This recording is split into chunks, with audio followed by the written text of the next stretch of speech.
All right, good evening, good morning, good afternoon, depending on when you're watching this particular video. Hi, I'm Vincent Gilmer, and I'm up at our home here in beautiful Lake Tahoe in Nevada, in a city called Incline Village. And I'm here with my family, we're getting ready for Thanksgiving. And I met Defon and the team over in Italy, I believe, for a brief moment. Stephanie Nichols, who I've known for a long time, asked me to stop by and talk to the team for a brief moment. I did. And I was asked to do this leadership piece and role for my video today. And I'm going to cover basically a few points here, 4 or 5 points. If you're taking notes, I would write these down. Hopefully, this is maybe being translated for some of you, if that's needed. But here's my tips on, developing strong leadership or becoming a strong leader.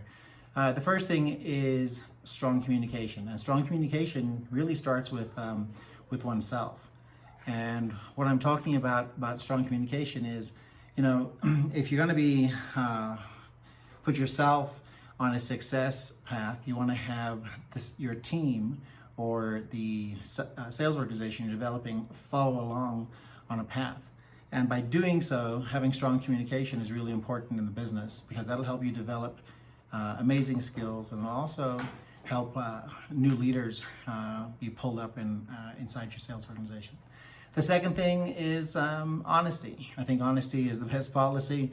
Being direct, I'm often accused of being too direct, or with some of the things I do, or some of the people I communicate with, or how I go about things, because I'm very, very specific on plans and what have you. But I think honest with yourself is important, but also honest with the sales team and organization, and letting them know, the best way to build the business. If something's right, something's wrong, maybe a behavior one's looking to change, and maybe develop more leadership. And so, as I said, being honest is an important trait in the business. Plus, stories will end up catching up with you anyway. Okay, number 3 is confidence. One of the things I talked about at the 2 expos I was asked to speak at was having confidence. And I think, the way you develop confidence is you start acting. First of all, it's a belief that you can do it. Then it's like, let me act it out so that I can get it, move myself to a place. And when I say act it out, I'm actually talking about taking steps of action. Is the acting out, not like, hiding behind a mask and acting as a role. No, I'm talking about actually taking action and the act of moving yourself forward towards more confidence.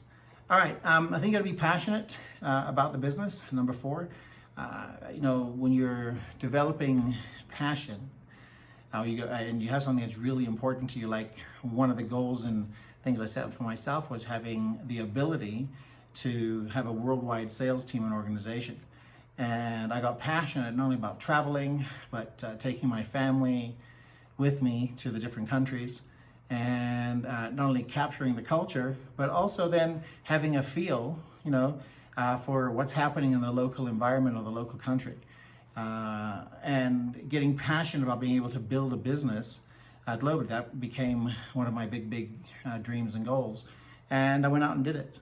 And I think you got to act on what you're passionate about. If it's paying off a debt, if it's getting into a new home, or whatever that particular goal happens to be passionate about how to get there.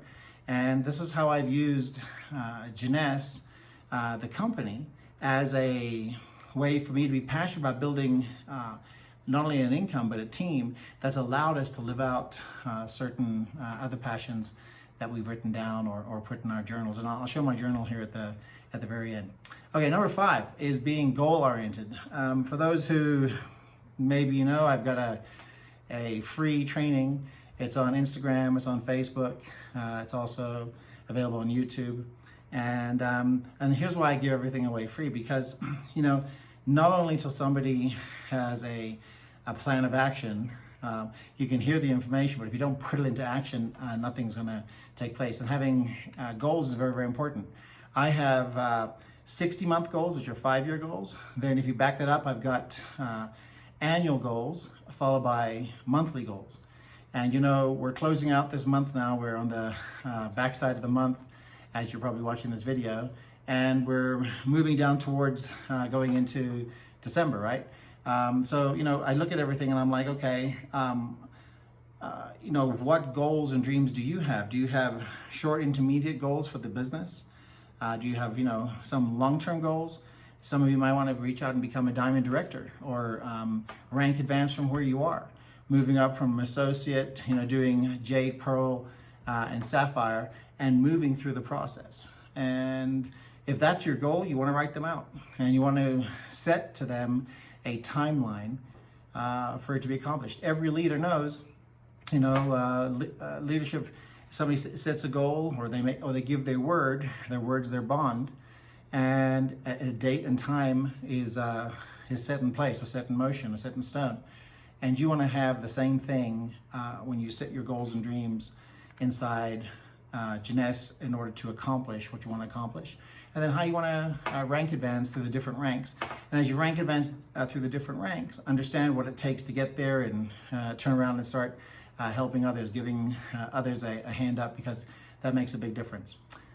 All right, the leader, number 6, the leader is always accountable. You know, I have this funny saying. I go, listen, you know, when I make a mistake, I go full on the sword. What it means is, it really comes from, you know, the Orient, and it came from, you know, the leader of the samurai actually having being accountable, and willing to, you know, fall on the sword, so to speak, and be humble. And I think accountability is an important thing. If you, you know, need to own up to something, I think you should own up to that and be accountable. I also think that, you know, developing leadership skills is something that all of us are accountable for, okay? Whether it's the, you know, being a top leader inside Jeunesse, or, you know, being a parent, okay? I think, you know, this is very, very important. Accountability, okay, is important. I think it's important for your kids. I think it's important for yourself. I think it's important for others. And I think you got to know, you know, what you're going to live for, what you want to stand for, and, you know, be accountable to the actions taking place, and also some of the failures. I mean, I've had some big failures, and the humility of going through the failures has led me to, you know, build upon the person that I am today, and learn to see, you know, where I've been accountable, learn to see the places where I've had to step up and be accountable and say, hey, my bad, or, you know, help somebody get there. All right, number 7, this is my second to last one of number 8, is, you know, being a lifelong learner. We got a small library here at our home here in Lake Tahoe, but at our other homes, we've got library of, you know, books and information, and things that we've looked at, or I've looked at and read over the years. And the reason why I made the commitment to being a lifelong learner is because I've learned not only from my errors and mistakes and failures, but I've also learned from, you know, others, and watching what they've done, and then mirroring some of the successes that they had, or some of the action steps that they had. And I said, okay, can I do it? And you find out you can. Your confidence grows, you know, you're holding yourself accountable, and you're now being that lifelong learner as you know, earn as you move forward, especially in this business. If you're brand new, if you've been in the industry before, you'll know what I'm talking about. But now you have the ability to just move at a faster pace. All right, last thing on my list is being motivational. And I've got a couple examples of what I'd like to share with you, what I consider is motivation, you know, for myself. And that is, you know, I plan and organize, and I put things together. So I spend a lot of time in my journal, okay, planning. And the reason why I do that is it kind of gives me a roadmap, a GPS of where I want to go. So, you know, from the motivational standpoint, I've got a statement that I've made a commitment to, okay, I'm following. And and it's hard. Holds me accountable when I read it and I go through. I'm like, man, I can improve. But it's goals, and if you didn't notice, it was I had signed it personally. Okay, and then I've written down my goals and my dreams, right? And why this is important, and I hope you find this motivational, inspirational, is it's not just it's also on a monthly basis, right? There's 3 months in one of these planners. And why is this motivational? Well, look, when you see where you're going, okay, and let's say you don't have a daily coach in this business, but you're the boss, and you can measure yourself. Measurement of one's activities, successes, failures, what have you, allows you to score your day. Scoring your day says, hey, I give my opportunity to do better, or you see yourself improving, or you can see yourself declining. But in most cases, be motivational. See yourself improving and building and getting better and better as you go.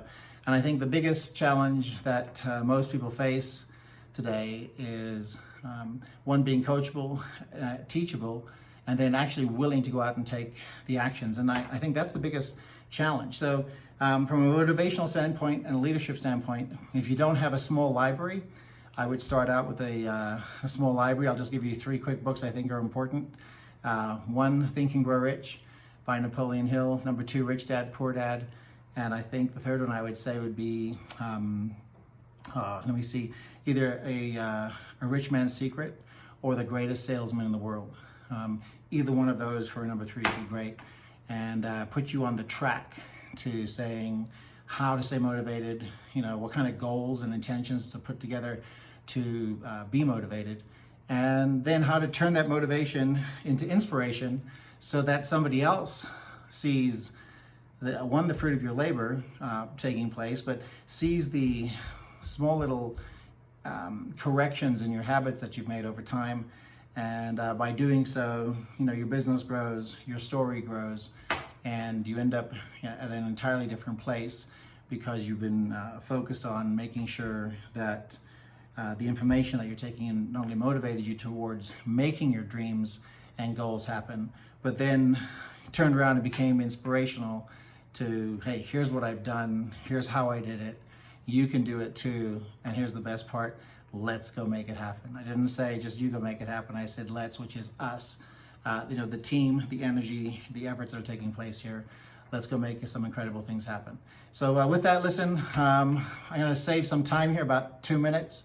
I just wanna say from my heart to yours, I wish you the very, very best, especially in this business. If you plan on going to the top, hard work will get you there. Don't give up, get your goals and dreams written down, and you can find some of our stuff on my stuff on Spotify or iTunes and the others that I already mentioned, so that you can get it's all free training, okay?